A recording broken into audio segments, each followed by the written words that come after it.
Do you need an extra closet in your home but don't know how to build one? That's what this video is all about.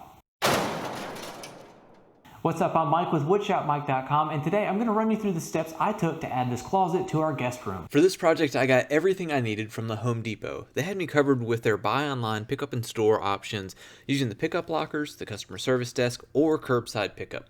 I simply ordered what I needed online and selected the best pickup option for me during checkout. To get started with this build, I need to first lay out where my closet's going to be. So I'm measuring for the footprint on the floor, and then I'm using this laser level that I recently picked up to transfer those lines up the wall and onto the ceiling. Now, since this is the first time I've used a laser level, I wanted to double check those measurements, and that's why you see me pulling tape here again at the ceiling. What I'm doing here is marking for studs on the ceiling, so that way my top plate can be secured into my ceiling joists. Just to give you guys a heads up, if you were wondering what material or tool I used in this video, be sure to check the description below. I have everything linked so you can find it for yourself. Wherever there wasn't a ceiling joist for me to attach to, I'm using drywall anchors to attach that top plate. To attach the bottom plate, I simply drilled through our hardwood floors and secured through the hardwood floors and then also into the subfloor. Where this closet addition meets the existing construction, I used drywall anchors to secure those end studs. Since this is not a load-bearing addition, I'm fine to go this route.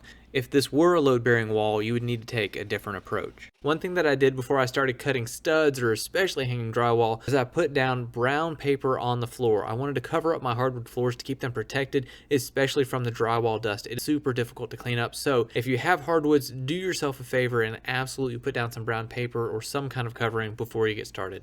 To frame out the door opening for the closet, I went ahead and screwed together the king stud and jack stud, and once those were set and plumb, I then installed the header. After that, I added the cripple studs, and then this framing was complete. If you've never done any framing or any of the other steps we'll cover in this video, head on over to homedepot.com or the Home Depot mobile app. They have thousands of step-by-step videos and articles that will show you how to tackle all kinds of projects, including the ones you'll see here. At this point, I drilled for electrical for the sensor switch that will be inside the closet. One thing to keep in mind when you're cutting new drywall is to cut it just a little bit short of the total height that you need. That way you can shim it at the bottom so you get a nice crisp seam at the top. That'll come in handy when you get to mudding. With this panel installed and the drywall trimmed up for the door opening, I switched gears and cut out for my electrical box. Now here I'm using an old work box, and that is simply so that way, just in case this sensor switch doesn't work the way I want it to, I can flip that electrical box around and install a standard toggle switch on the outside of the closet. For lighting in the closet, I used an LED strip light, and it worked really well. I've used these in my shop a ton, and I love the light that they give off. If only I could hang drywall this fast in real life, I would really need to be reconsidering my career choice. But unfortunately, I can't. A few things that help though: use as big of a sheet as you can possibly manage. Here I used 4x10s, so that way I didn't have to splice a little bit just at the top of my closet. And one of the tools I use that's been a huge time saver is this oscillating tool. As you can see, it makes flush cutting around door openings very fast. With all the drywall hung, it is now time to start mudding and taping. For the corner, I used a mud-on corner bead. That means that you don't have to screw it into place, you just use the mud to hold it in place. And then for all of the inside corners, you want to make sure that you're using paper tape. Mesh tape is not a good option here. The only time I use mesh tape is on a flat spot, or if I ever have a recurring crack in existing drywall. I simply use all-purpose joint compound. It is fairly user-friendly. It does take a little bit longer to dry, but it is easy to sand. And speaking of sanding, you want to make sure that you're using drywall specific sanding screens. To trim out the opening, I cut all of my pieces to length first, and then I fit them into place as a unit. Once everything is where it needs to be, I nail it in place using 16 gauge brad nails. For the molding on the outside of the door, I take a little bit of a different approach. As you see, I first installed one piece and then I cut the other pieces to fit around it. And same goes for the baseboard, especially in a small run like this. I like to go ahead and get all those pieces pre-cut, make sure that they fit together nicely, and then I'm nailing everything into place. Since we had to mud the corner between the new wall and the ceiling, I needed to repaint the entire ceiling. As you see, I used a paint sprayer to do my ceiling, but if you don't have one, don't worry about it. You can still paint your ceiling with a roller and extension pole. So I told you I used a 16 gauge nailer to install the trim, and the downside is that the holes left behind are a lot larger. So if you have an 18 gauge brad nailer, that will do this perfectly as well.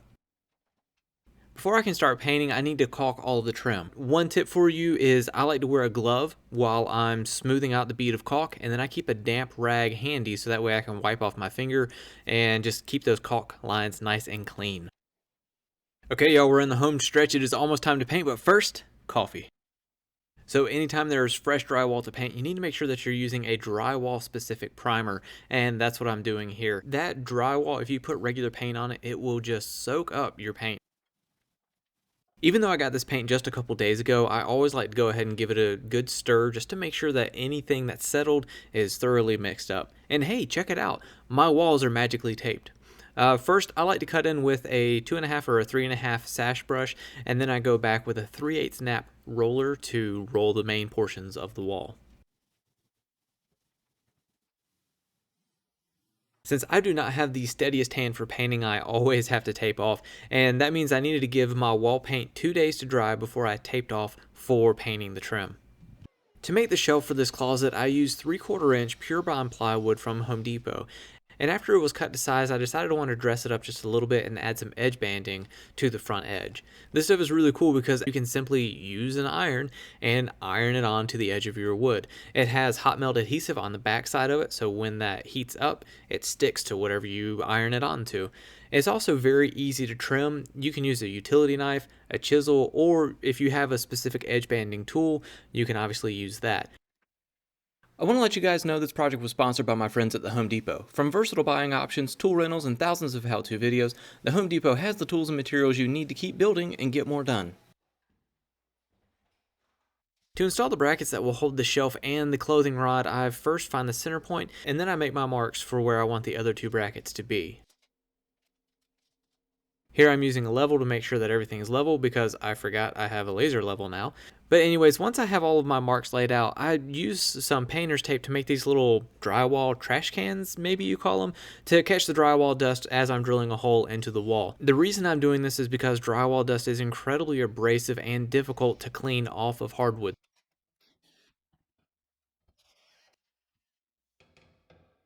Now you may not believe me, but I promise that shelf is level. This angle just makes it look awful. Ah, see, that looks better. Alright, so now moving on to installing the top track for our bifold doors. We opted to center the doors for our installation, but you can move them as far forward or back in the door opening as you prefer. And really, this was a pretty simple install. I just followed the manufacturer's instructions, hammered the hardware into the top and bottom of the door. I got the bottom bracket here just dead plumb with the top track, got it installed, and now I'm ready to set the bifold doors into place. Now, one thing that's cool about these is you can level the height of them. So you can see real quick there, I'm adjusting the height so that way both of the doors are on the same plane. And here I'm using painter's tape so I can lay out my marks to install the handles. For our installation, we thought the handles looked best where the two doors meet, but another common location is actually close to the seam on each individual door panel or in the middle of the panel.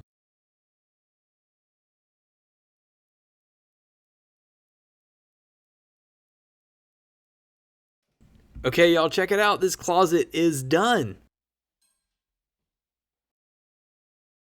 I think it's safe to say this closet addition has really transformed the space. It strangely makes the room look larger. Who would have thought? And I didn't show it in the video, but we did move that ceiling fan to now the new center of the room because obviously bumping out 26 inches into the room for our closet addition meant that we had to also move the ceiling fan to then be centered in the new center of the room. We are so excited about this closet addition and love all the extra storage we now have in our guest room. And stick around because we have more home renovation videos coming up in just a second. Oh, you're still there. Awesome. Hey, if you enjoyed this video, I got another one queued up for you right here. And if you want other awesome content from me, check out those. Anyways, hope you enjoyed the video. Please hit the like and subscribe. And until next time, have fun making something.